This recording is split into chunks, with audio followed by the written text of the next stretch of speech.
Bonjour mes chers amis, et on continue à étudier notre chapitre 22. Ce chapitre qui parle, Jésus a été livré à la mort. Comment cet homme de bien a-t-il finalement terminé sa vie sur une croix, nous autres on dirait une chaise électrique, il a été tué comme un vulgaire criminel. Pourquoi? Qu'est-ce qui est arrivé? Ça fait déjà 3 vidéos qu'on fait sur le sujet et on va en faire un 4e aujourd'hui. Notre bon Père du ciel, nous sommes dans la joie d'encore une fois de s'arrêter au pied de Jésus, au pied de ta parole pour que tu nous instruises. Pourquoi Jésus a-t-il été livré par les hommes, par Satan et par Dieu lui-même, qui avait déterminé toutes ces choses? Aide-nous à bien comprendre, à bien saisir ces grandes vérités. Au nom de Jésus, Amen. Vous savez que j'aime résumer, nous sommes la veille de sa mort. Il est environ 9 h, 10 h le soir. Jésus a mangé la Pâque avec ses disciples après 6 h, donc entre 6 h et 9 h. Maintenant, il a mangé la Pâque. Il a institué la nouvelle alliance dans le sens qu'il l'a annoncé. Elle ne serait pas instituée tant qu'il ne va pas mourir.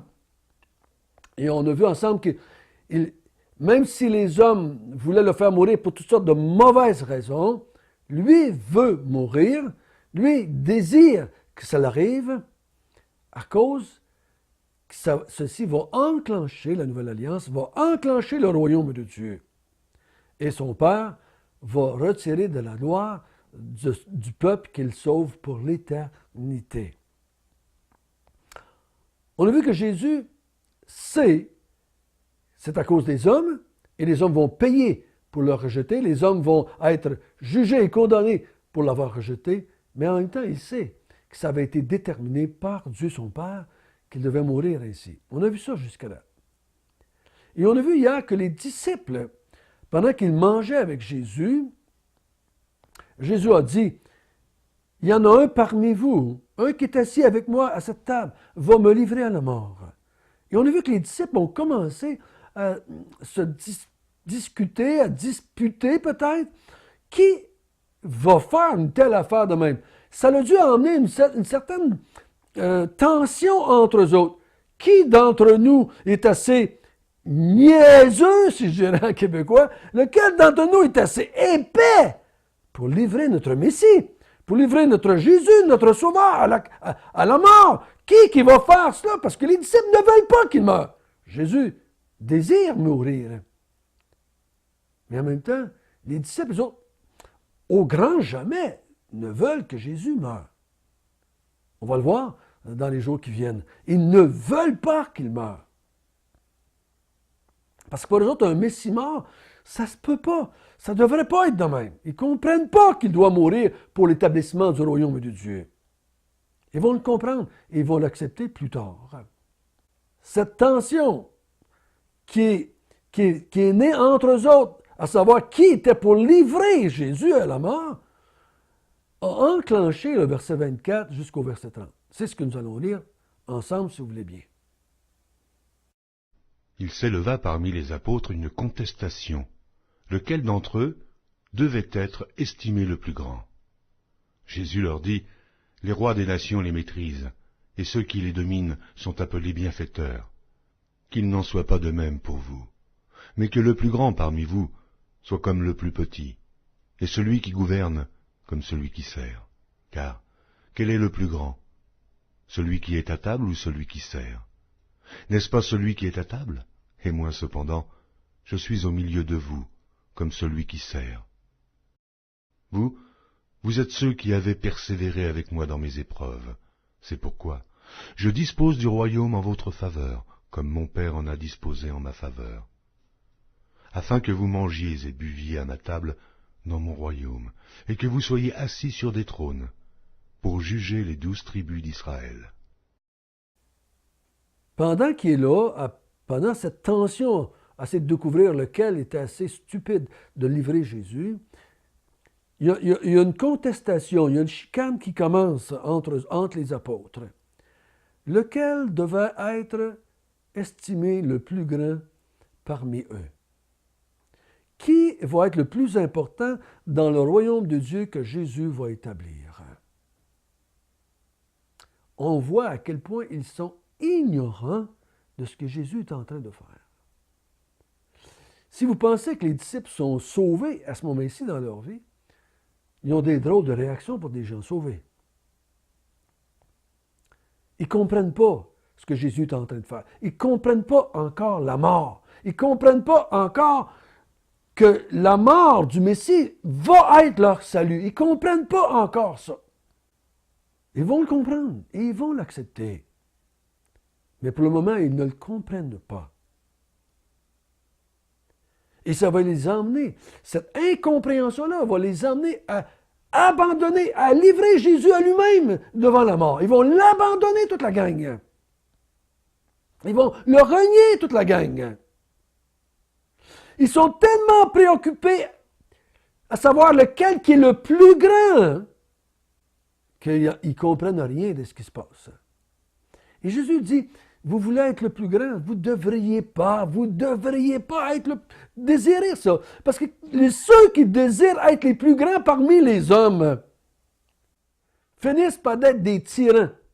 Il dit, les rois des nations les maîtrisent, ceux qui sont au-dessus des nations maîtrisent, maltraitent, arnaquent, abusent des nations sur lesquelles ils dominent, sur lesquelles ils sont des rois. Et ceux qui les dominent sont appelés bienfaiteurs. Il dit, si vous cherchez à être les plus grands, ça vous fait les gaffes. Vous savez, moi je dirais qu'il y a bien des gens qui ont désiré être parmi les leaders de la société et des pays de ce monde avec des bonnes intentions. Mais rendu en haut, on dirait que toutes ces bonnes intentions-là disparaissent. Il n'y a personne qui est en autorité dans ce monde en tant qu'être humain qui le fait d'une bonne façon. C'est pour ça que Jésus dit, les rois, ceux qui dominent, abusent, exploitent les gens sous eux autres. Et c'est ce qu'on voit dans l'histoire du monde. Et c'est ce qu'on voit dans l'histoire de la Bible. Et Jésus dit au verset 26, « Qu'il n'en soit pas de même parmi vous. » Il dit au contraire, parmi vous, que celui qui va être le plus grand soit le plus petit, et que celui qui gouverne soit celui qui sert. Vous voulez être grand? Devenez serviteur de tous. Soyez là comme étant le plus petit au service de tout le monde. Oh, c'est pas mal contradictoire avec leur pensée. Eux autres, ils veulent être le plus grand. Et quand on veut être le plus grand en tant qu'être humain, c'est parce qu'il y a des gens autour de nous autres qui servent à accomplir nos buts, nos intentions, nos rêves. On a des ambitions et les gens qui sont autour de nous vont servir à atteindre nos ambitions. Donc, on va les manipuler, on va les exploiter. Peu importe ce que tu penses, mon cher ami, tu dis non, moi je ne suis pas comme ça. Jésus déclare ici, les gens de ce monde qui veulent être grands, qui veulent être les premiers, finissent toujours par dominer tout le monde. Mais il dit, dans le royaume de Dieu, parmi vous, les enfants de Dieu, parmi vous, vous devriez vouloir être le plus petit. Mais attention, Luc n'est pas en train de dire à Théophile, de dire à Théophile, attention Théophile, toi qui es un excellent là, en autorité, attention, là, je vais te donner une petite leçon de moralité. Hein, Théophile, tu devrais t'efforcer à être le plus petit. C'est pas ça qu'il est en train de vouloir lui passer comme message. Parce que, remarquez bien, Luc dit ces choses ici, qui s'est passé ce soir-là, pour que Théophile comprenne ce que Jésus pense, ce que Jésus voit. Oh, mes chers amis, ce qui est important, c'est pas vous et moi. Ce qui est important, c'est Jésus. Au verset 27, c'est marqué « Car quel est le plus grand, celui qui est à table ou celui qui sert? N'est-ce pas celui qui est à table? » C'est ce que vous pensez. C'est en généralement le principe de base de la société. Celui qui est à table est plus grand que celui qui se fait servir. par les gens autour de la table. Les serviteurs sont moins grands que celui qui se fait servir à la table. C'est un principe social dans lequel on vit. C'est comme ça que ça marche. Il dit, mais cependant, ce que je vous demande de faire, d'être le plus petit pour servir tout le monde, moi je le fais. Il dit, cependant, je suis au milieu de vous comme celui qui sert. Il dit, moi je suis là pour servir. Il dit, Luc, il dit à Théophile, comprends bien ça, Théophile. Jésus ne veut pas établir un royaume pour se faire servir. Il est dans le monde, puis il est là en tant que serviteur. Il sert Dieu et il va servir aussi les hommes. Et il continue à dire, vous êtes de ceux qui avez persévéré avec moi dans mes épreuves. Vous avez persévéré avec moi. Ils ne comprennent pas tout, mais après 3 ans, ils sont encore là. Ils vont rester toujours là. Mais ils ne comprennent pas tout. Mais à fur et à mesure, Dieu va les aider à comprendre, Jésus va les aider, l'Esprit Saint va les aider à comprendre qu'est-ce qui est en train de se passer. Mais ils ont persévéré avec lui. Il dit, c'est pourquoi je dispose du royaume en votre faveur. Je vais vous faire participer au royaume que je suis en train d'accomplir, de mettre en place. Comme le Père en a disposé en ma faveur, pourquoi le Père en a disposé en sa faveur? C'est parce que Jésus est au service du Père. Jésus sert le Père en tant qu'homme, en tant qu'envoyé, en tant que Messie, en tant que celui qui est là. Hein? Il sert à la gloire du Père. Il sert à la gloire de Dieu.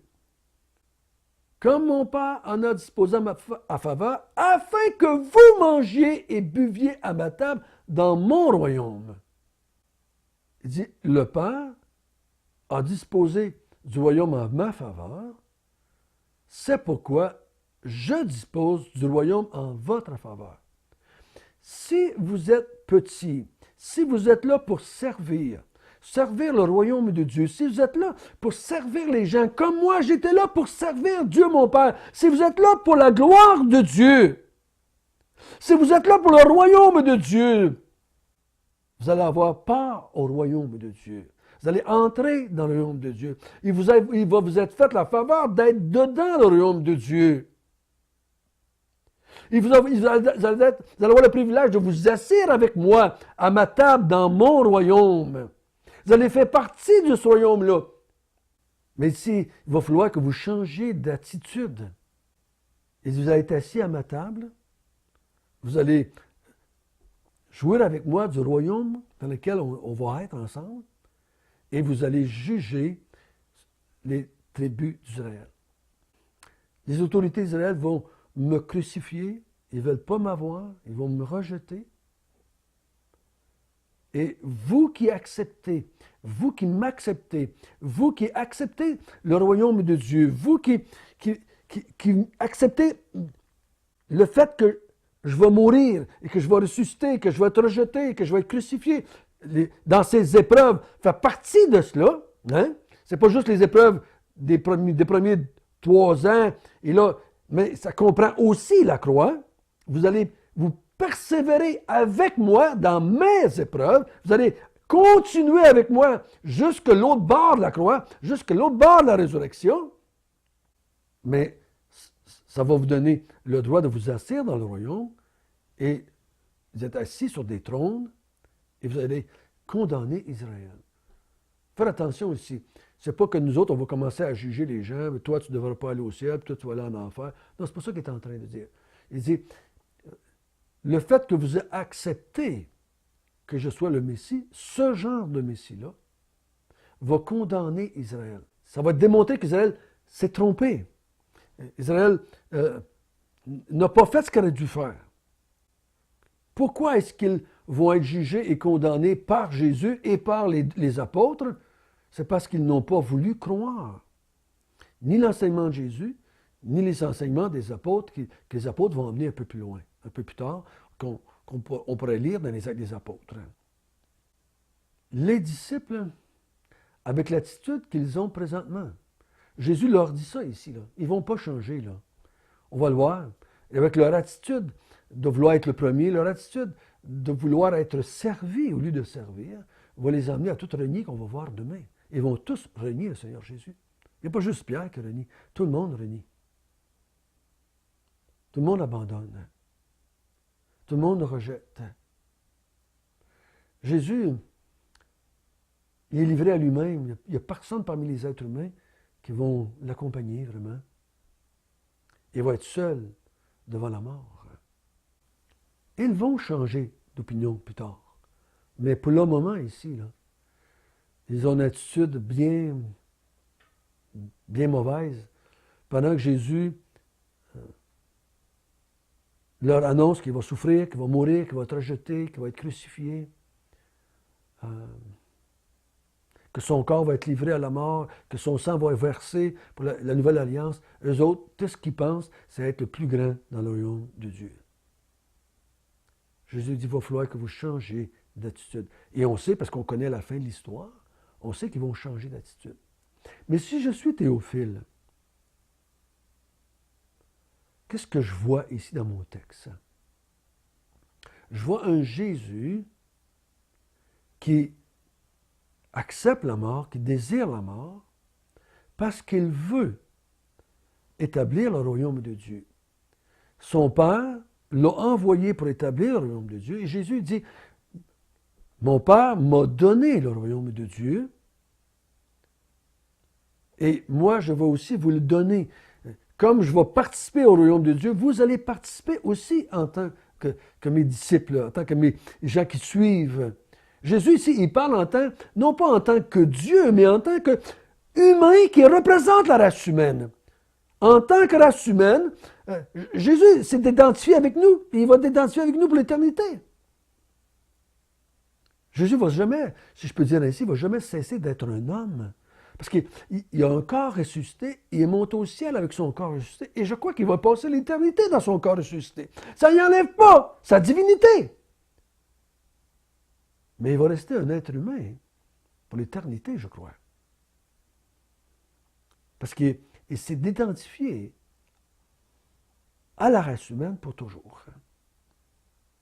Il n'a pas arrêté d'être un humain après qu'il ait été monté au ciel. Je ne crois pas cela. Mais pour Théophile, ici, qui lit le chapitre 22, il dit, ouais, ce Jésus-là, il est mort par la main des Juifs et des Romains, mais il y avait une intention plus grande. Il voulait, lui, établir un royaume non pas terrestre, mais un royaume céleste pour la gloire de Dieu, la gloire du Dieu des Juifs. Notre bon Père du ciel, ceux qui sont tes enfants, ceux qui sont assis à ta table, participent à ton royaume, parce qu'on a persévéré avec toi dans tes épreuves. Nous avons cru que tu étais le Messie, nous avons cru que tu n'es pas mort juste par la main des hommes, mais tu es mort selon ce qui avait été déterminé. Nous croyons que tu es mort pour que le royaume de Dieu vienne, pour que la nouvelle alliance commence. Nous avons persévéré. Et c'est pour ça maintenant que nous sommes assis dans le royaume de Dieu, spirituellement parlant pour le moment, un jour, physiquement. Mais tous ceux qui refusent cela, tous ceux qui ne persévèrent pas avec Jésus, dans tout ce qu'il a fait, il va être jugé et condamné par ceux qui ont cru. Notre bon Père du ciel, merci. Merci que tu avais planifié, tu avais orchestré et tu l'as accompli. Malgré la folie des hommes, malgré l'incompréhension des disciples, ça ne t'a pas empêché d'aller jusqu'au bout dans la mort pour l'établissement du royaume de Dieu. Au nom de Jésus, Amen.